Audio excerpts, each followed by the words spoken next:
नमस्कार, आप देख रहे हैं जोहार झारखंड। आपके साथ बुलेटिन में खबरों की बीजेपी 2024 की शुरुआत हो चुकी है। आज केंद्रीय गृह मंत्री अमित शाह रांची पहुंच रहे हैं और इसे देखते हुए पूरे शहर में बीजेपी का झंडा लहरा रहा है। अमित शाह के आगमन को लेकर रांची में सुरक्षा बल सतर्क। वे चुनाव की चाईबासा आगमन से बीजेपी उत्साहित दिख रही है और बीजेपी प्रदेश अध्यक्ष ने दावा किया है कि आने वाले चुनाव में महागठबंधन को मात देकर बीजेपी की ही सरकार बनेगी। यहाँ की जनता वर्तमान राज्य की सरकार हेमंत सोरेन कांग्रेस और आरजेडी की सरकार से निजात पा चाहती है और हम लगातार संघर्ष कर रहे हैं और अमित शाह जी के आने से एक नई ऊर्जा के साथ नए का हम सब मिलेगा। 2024 में लोकसभा और विधानसभा चुनाव के लिए झारखंड में आगाज हो चुका है। बता दें कि पूरे शहर में बीजेपी का झंडा लहरा रहा है। इसी विषय पर आज केंद्रीय मंत्री अमित शाह भी राजधानी पहुंचेंगे, जिसके बाद वो कल चाईबासा इलेक्शन के कार्यक्रम। बता दें कि बीजेपी काफी ज्यादा चुनाव में महागठबंधन को मात देकर इस बार बीजेपी पूर्ण सरकार बनाएगी। कैमरामैन प्रभाकर के साथ रूपाली त्रिपाठी, न्यूज़ 18 रांची। गृह मंत्री अमित शाह के दौरे को देखते हुए रिम्स के द्वारा मेडिकल टीम को तैनात किया गया है। रिम्स के पीआरओ डॉक्टर राजीव रंजन ने कहा कि 4 डॉक्टरों की ड्यूटी लगाई गई है, जिसमें इमरजेंसी की व्यवस्था भी की गई के हिसाब से ब्लड की भी व्यवस्था रिम्स ब्लड बैंक में की गई है।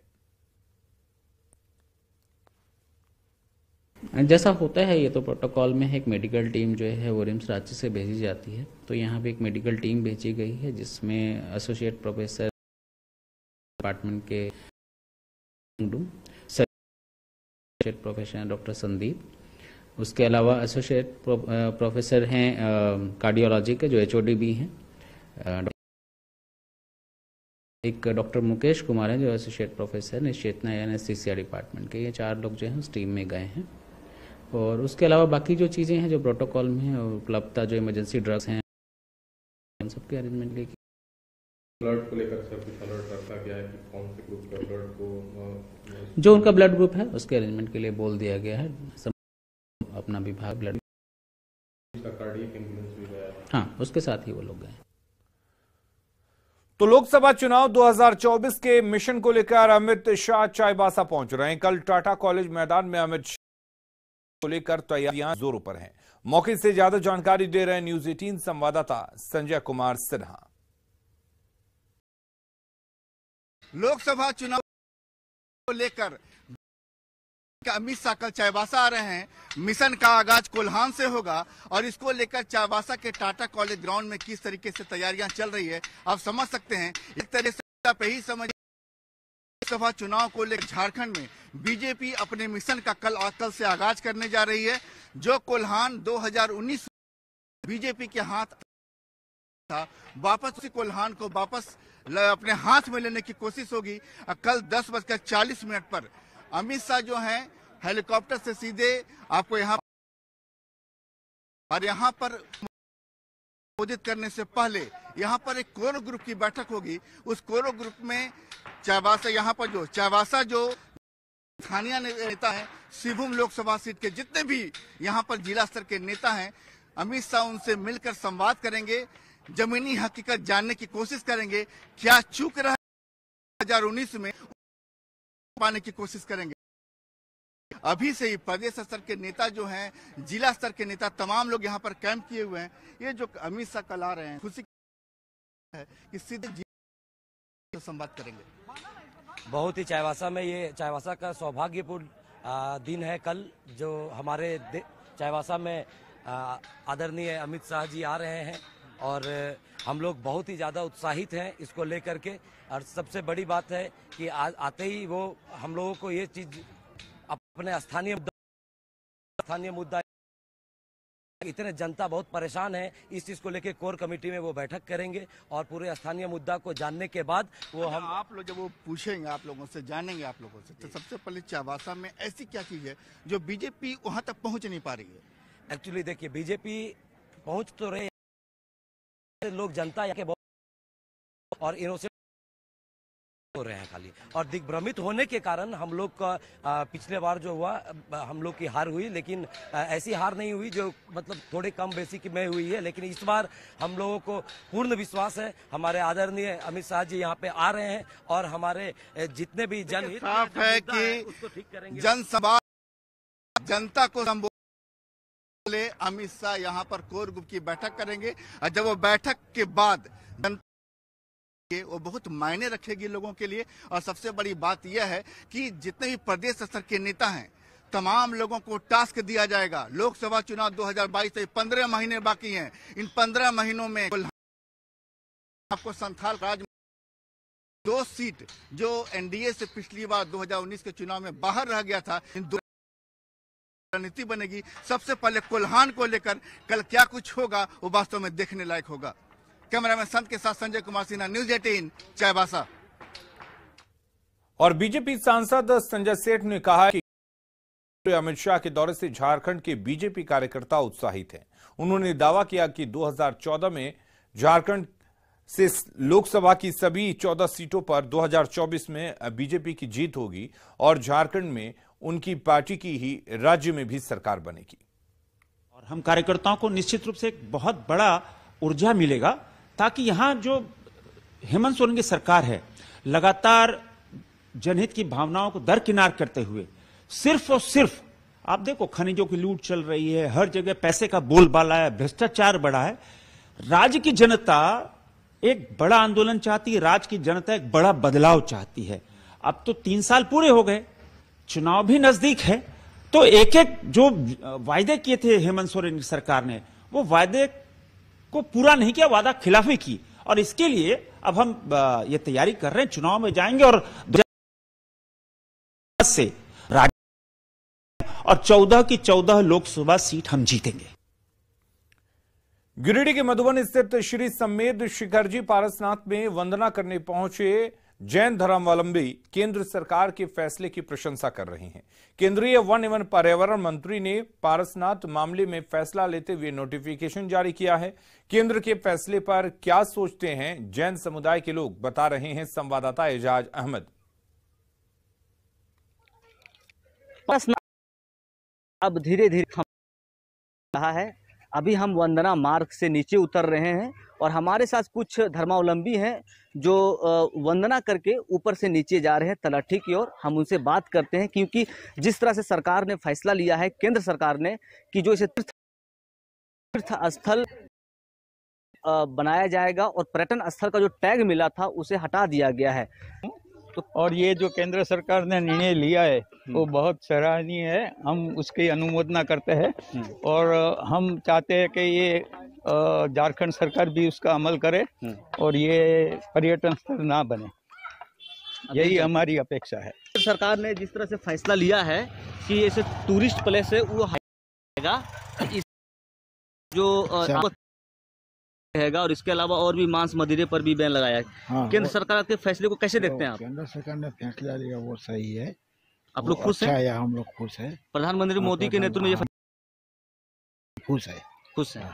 जैनियों का ये सबसे बड़ा तीर्थ स्थल है, क्योंकि 24 तीर्थंकरों में ये निर्वाण में केंद्र फैसला लिया है कि इसे तीर्थ स्थल ही रहने दिया जाएगा। और लोग जो यहाँ पे राज्य सरकार को आदेश भी दिया है कि यहाँ पर किसी भी तरह की मांस मदिरा की बिक्री व सेवन पर पूर्ण रूप से प्रतिबंध रहना चाहिए। इसके अलावा बजाया भी नहीं जा सकता, तक कि साथ भी यहाँ पर नहीं आ सकते हैं। और इस प्रकार केंद्र सरकार ने जो यहाँ की पवित्रता है अपने फैसले से बरकरार रखने का काम किया है, जिसे लेकर केंद्र सरकार को जैन धर्मावलंबी की इस फैसले का सराहना कर रहे हैं।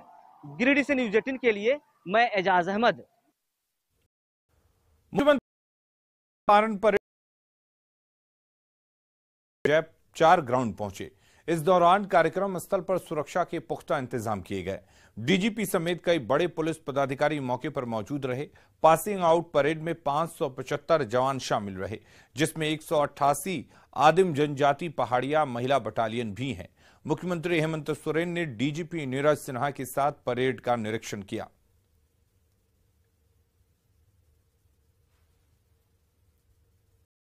नैनीताल के मौके पर मुख्यमंत्री हेमंत सोरेन 2 दिवसीय दौरे पर हजारीबाग पहुंचे। कार्यक्रम के दौरान उन्होंने कुल 61 करोड़ 23 लाख की 27 योजनाओं का उद्घाटन और शिलान्यास किया। सीएम ने सभी को नए साल की शुभकामनाएं दी, साथ ही जनता का आभार भी व्यक्त किया।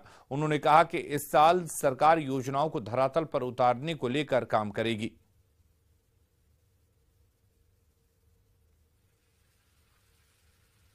कई चुनौतियों के बीच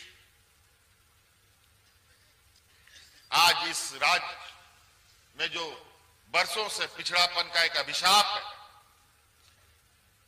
उसको दूर करने का संकल्प लिया गया है और बड़ी तेजी से इस दिशा में काम भी हम लोग कर रहे हैं। समस्या से हम लोग ग्रसित और जो ये साल बीतेगा, इस साल में सरकार ने यह संकल्प लिया है, ये साल हर योजनाओं का क्या स्थिति है, इसका इम्प्लीमेंटेशन का क्या स्थिति है,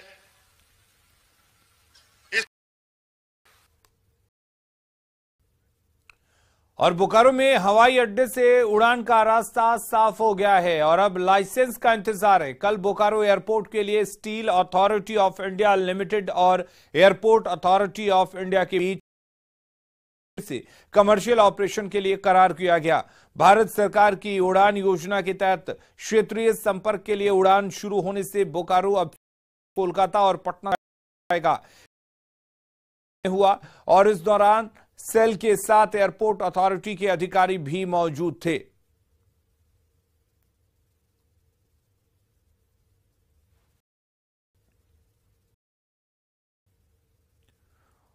और धनबाद से बड़ी खबर है, शंभुनाथ अग्रवाल के ठिकानों पर आईटी का सर्वे है, चल रहा है। कारोबारी की 14 ठिकानों पर आईटी। कोयलांचल के बड़े कारोबारी हैं शंभू अग्रवाल। कोयला, लोहा और सीमेंट का कारोबार करते हैं शंभू अग्रवाल, जो 14 ठिकानों पर जांच कर रही है। बड़ी खबर, शंभुनाथ के ठिकानों पर आईटी का सर्वे चल रहा है। कारोबारी के 14 ठिकानों पर आईटी इस वक्त जांच कर रही है। जांच में धनबाद, पटना और कोलकाता से आई आईटी की टीम जुटी हुई है।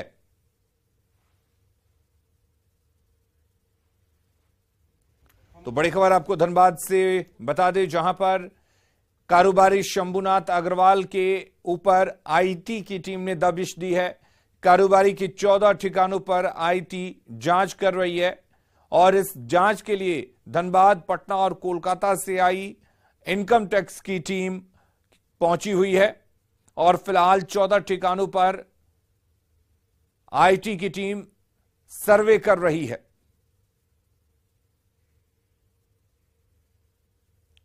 आपको बता दें कि बड़े कारोबारी हैं धनबाद के कोयला, लोहा और सीमेंट के शंभुनाथ अग्रवाल और इनके 14 ठिकानों पर इस वक्त छापेमारी की जा रही है। बड़ी खबर इस वक्त धनबाद से बता रहे, जहां पर धनबाद, पटना और कोलकाता की आईटी की टीम पहुंची हुई है। शंभुनाथ अग्रवाल कारोबारी हैं, उनके ठिकानों पर आईटी इस वक्त दबिश दे रही है। हमारे साथ संजय गुप्ता जुड़े हुए धनबाद से संवाददाता। संजय, आपसे जानना चाहेंगे क्या कुछ जानकारी है इस आईटी की रेड को लेकर? फिलहाल तो 14 स्थानों पर आईटी की टीम जो है वो छापेमारी सर्वे कर रही है और पटना और कलकत्ता की आईटी की टीम वहां पर है। धनबाद की जो आईटी टीम है उसका सहयोग कर रही है। नंदलाल अग्रवाल और शंभुनाथ अग्रवाल के कई ठिकानों पे छापेमारी की जा रही है और ये लोग जो हैं कोयला, लोहा और सीमेंट के कारोबार से जुड़े हुए हैं। हो सकता है कि आईटी की टीम को कोई ऐसी सूचना मिली है कि गड़बड़ी हुई है और इसी को लेकर इतनी बड़ी छापेमारी की जा रही है। धनबाद में इतनी बड़ी छापेमारी बहुत दिनों के बाद हो रही है। हालांकि अब तक आईटी की टीम को क्या कुछ मिला है इसका खुलासा नहीं हो पाया है और आईटी की जो टीम है वह भी अभी फिलहाल मीडिया से दूरी बनाए हुए हैं। लेकिन आईटी की टीम सर्वे की यहाँ जो टीम दबिश दी है उससे कहीं ना कहीं खलबली मची हुई है और आईटी की टीम लगातार इसकी मॉनिटरिंग कर रही है और दोनों व्यापारियों से इनकम के स्रोतों की जानकारी ले रही है। चलिए, बहुत शुक्रिया संजय आपका तमाम जानकारी देने के लिए।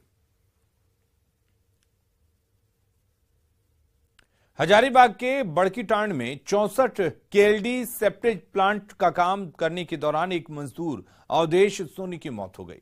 बताया जा रहा है कि काम करने के दौरान अचानक छज्जा टूट गया, जिसके नीचे दबकर उसकी मौत हो गई। ग्रामीणों का आरोप है कि निर्माण कार्य करवा रही संवेदक एजेंसी बीटीएल ईपीएल लिमिटेड न तो लेबर अधिनियम का पालन कर रही है और न ही सेफ्टी के नियमों का ख्याल रखा जा रहा था।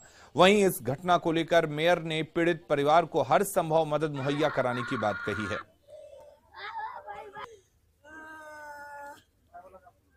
आज हमारे पिताजी नगर निगम के डंपिंग यार्ड में मंडे खुर्द में काम करने गए थे, तो वहाँ पे वो भाड़ा से काम करते समय गिर गए। तो वहाँ के कर्मचारियों ने लिया यहाँ पोस्टमार्टम हाउस में, और उसके बाद हमें खबर मिली तो हम यहाँ पे आए। तो पता चला पिताजी की मृत्यु हो गई है। और अब सरकार से हमें यही मांग है कि हमारे घर में कमाने वाला कोई नहीं है तो कुछ मुआवजा और नगर निगम में कोई काम नौकरी मिल जाए। तो ये जो काम हो रहा था मंडई में, ये जुडको के द्वारा हो रहा था और वहाँ पर जो काम कर रहे थे कर्मचारी, उनकी काम करते क्रम में डेथ हुई है। तो अभी हम लोगों जो ठेकेदार है उनसे बात कर रहे थे, तो वो अभी 2 लाख कैश और बाकी का जो 10 लाख है वो 3 डेज में देने के लिए तैयार हुए हैं और उसका भी लिखित एग्रीमेंट होगा। झारखंड में शीतलहरी को देखते हुए कक्षा 1 से 5 तक शिक्षक कार्य बंद रखने का आदेश जारी किया गया है। 8 जनवरी तक प्राथमिक स्कूलों में शिक्षण कार्य नहीं होंगे, लेकिन आंगनबाड़ी केंद्र को लेकर सरकार का कोई दिशा निर्देश नहीं है। कड़ाके की ठंड में बच्चे आंगनबाड़ी केंद्र पहुंच रहे हैं, जहां जमीन पर बोरा के सारे ठंड हैं। खूंटी के कटमकुक आंगनबाड़ी केंद्र का जायजा लिया संवाददाता अविनाश कुमार ने। झारखंड में शिक्षा विभाग ने क्लास 1 से लेकर 5 तक की सभी कक्षाओं को 8 जनवरी तक के लिए स्थगित कर दिया है। ऐसा निर्णय इसलिए लिया गया है क्योंकि ठंड का प्रकोप बढ़ रहा है, शीतलहरी का प्रकोप है, इसलिए बच्चे स्कूल ना आए, इसका एक नोटिफिकेशन जारी किया गया है। इस वक्त जहां मैं खड़ा हूं ये आंगनबाड़ी केंद्र है।